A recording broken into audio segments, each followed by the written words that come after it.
We're out at the beautiful Banner shooting range on the last day that they're going to be open for probably at least a week. Snowmageddon is coming. And, well, what better thing to do after Thanksgiving when you got a belly full of turkey? It's about 20 degrees outside, snow on the horizon. But test out what could be a great gimmick or a terrible gimmick. What gimmick, you might ask? Lasers on pocket pistols. Now, this LCP here is an original first-gen LCP that I have a Viridian green laser on. Don't worry, the firearm's unloaded. This Viridian ECR laser, we'll say its trick is it has a little magnet in the holster. They would call this an ECR reactive holster, where the laser automatically turns off when its firearm is holstered. It automatically turns on when the firearm is removed from the holster, so you don't have to hit any buttons, fumble around, whatever. So it's not a cat toy out there. This is actually a laser designed to help you hit the target theoretically. Now, before we get into that great gimmick or terrible gimmick discussion, let's see if we can actually put holes on paper using the laser as our sight method.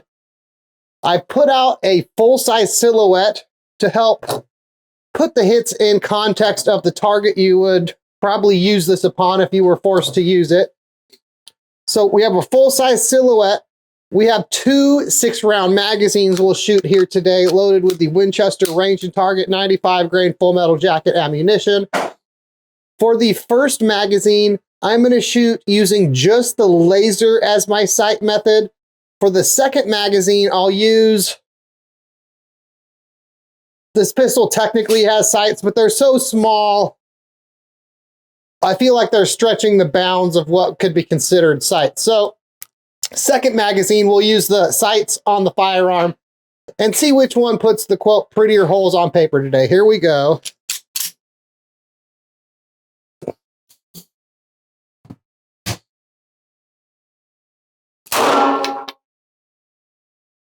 I don't even think that hit the target.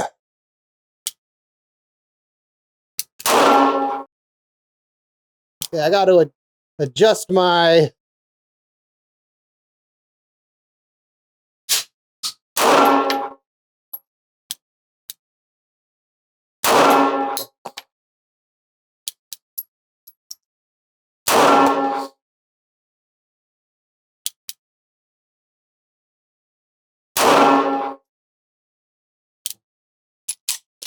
Okay, no hold open on empty on this original LCP. One of my first shots is around the number 8 on the target. I don't know where either the first or the second shot, I have no idea where it went. But once I got my grip sort of figured out and remembered that this trigger has sort of 2 clicks before the reset, my next 4 actually, using just the laser, not terrible, all in the 9 ring with 3 of them in the target area. And it felt like our point of impact was fairly close or right on with where the laser is aiming. So we had that going for us. Second magazine, we're going to use just the sights. I'm going to turn the laser off. Here we go. I'm going to also aim center mass. I'll try to circle the impacts to make it easy to see which was which. Here we go.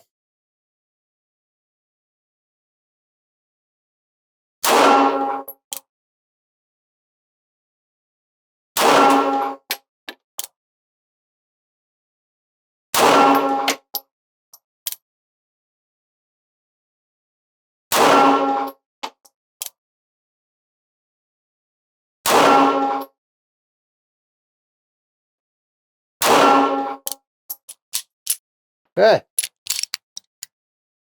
Looks like we got at least 2 hits in the 8 ring. At least 3 more hits in the 9 ring. We'll need to use target cam to suss out where the different impacts are. Let's take our first break from the range to break down the Viridian Reactor 5. Viridian sells the Reactor 5 for quite a few different firearms. The current version they sell is the Gen 2 version, which comes with either a red or green laser. There's also a flashlight version available. As we mentioned in the intro, the Reactor 5's claim to fame is the ECR Instant On feature. The laser or light turns on when the firearm is drawn from a holster and turns off when the firearm is holstered. This auto on-off feature was the primary reason I picked this Reactor 5 up many years ago. I wanted something I didn't lose time hitting a button to turn on. To me, draw and aim is faster than draw, hit a button, and aim. In my opinion, anyway. Some other mentionables on the Reactor 5 are, depending on the model, it will include a pocket or inside waistband holster. This is nice because you need an ECR-enabled holster for the Instant On feature to work. The laser models have two modes, a constant and a strobe mode. In constant mode, you get around 3 hours of battery life, while in the strobe mode, it's around 5 hours. I happen to have the first generation of the Reactor 5, which unfortunately drinks batteries faster than Norm did beverages and cheers. But on the bright side, the second gen versions available these days have improved battery life. When it comes to pros and cons, the biggest pro on the side of the Reactor 5 is that ECR instant on-off feature, where the laser turns on when the firearm is drawn from a holster and turns off when the firearm is holstered. The green laser I find easier to see compared to red lasers, which we'll come back to a little later in the video. The Reactor 5 is easy to attach to a firearm, and it holds zero well. For those who fixate on the question of does the firearm print in their pocket, adding a Reactor 5 changes the profile of the pistol in the pocket such that, at least to me, it looks more like, say, a phone or a wallet. On the downside, you need an ECR holster for the auto on-off to work, and those holster options are quite limited. Even though the Gen 2 versions have better battery life compared to my Gen 1 model, I'd still call the battery life on the anemic side. More often than not, the batteries on mine are dead come range day, and I'd guess that's only slightly better on the ones sold these days. If a Gen 3 version is ever available, maybe it will include a built-in rechargeable battery instead. And lastly, for most people, using a laser to sight on your target will be slower compared to using iron sights or just point shooting. Before we dive into the question of if a laser on a pocket pistol is a great gimmick or a terrible gimmick, let's first head back to the range and see a slightly different laser in action, a red laser this time. Laser and flashlight are on. You might be able to see the laser out there on the target on target cam. Who knows? Here we go. Let's see how it goes. First shots, this magazine I'm going to do based solely on the laser. Here we go.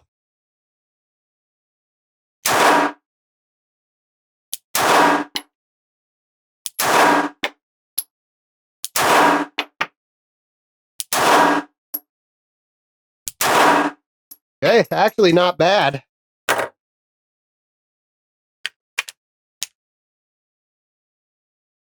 I'm just going to keep shooting based on the laser.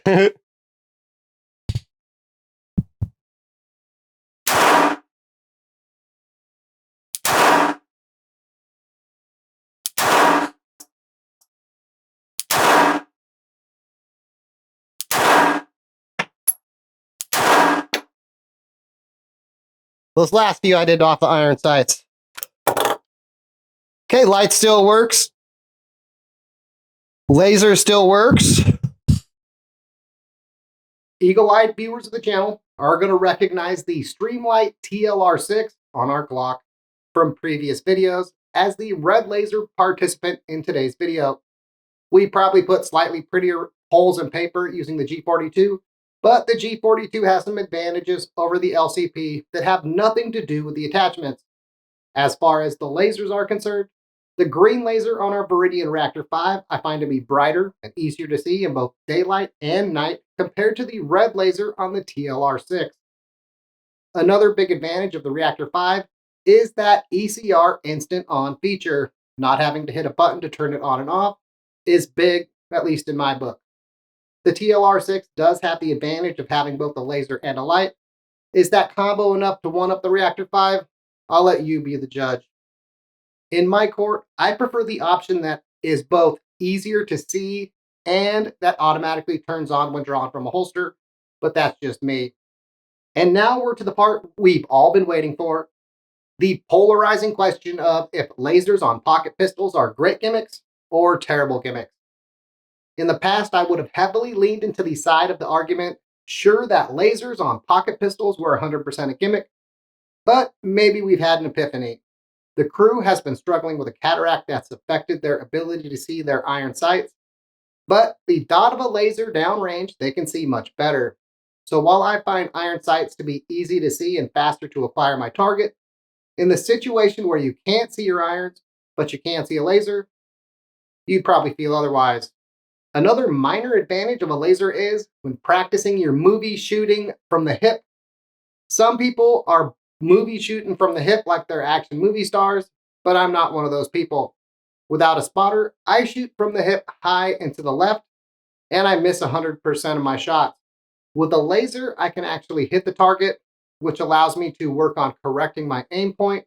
So maybe one day I can become an action movie star instead of just a short stormtrooper.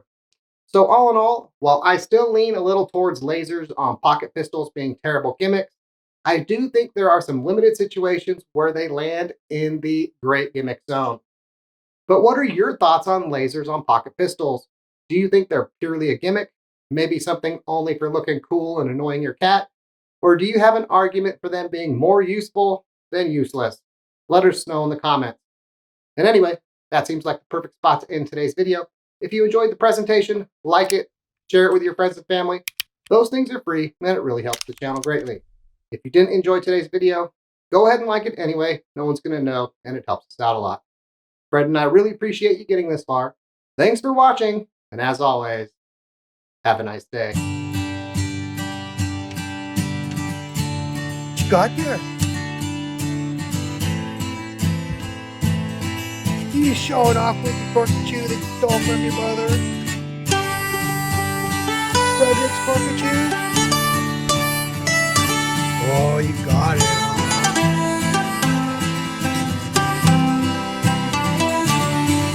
Hey, little boy.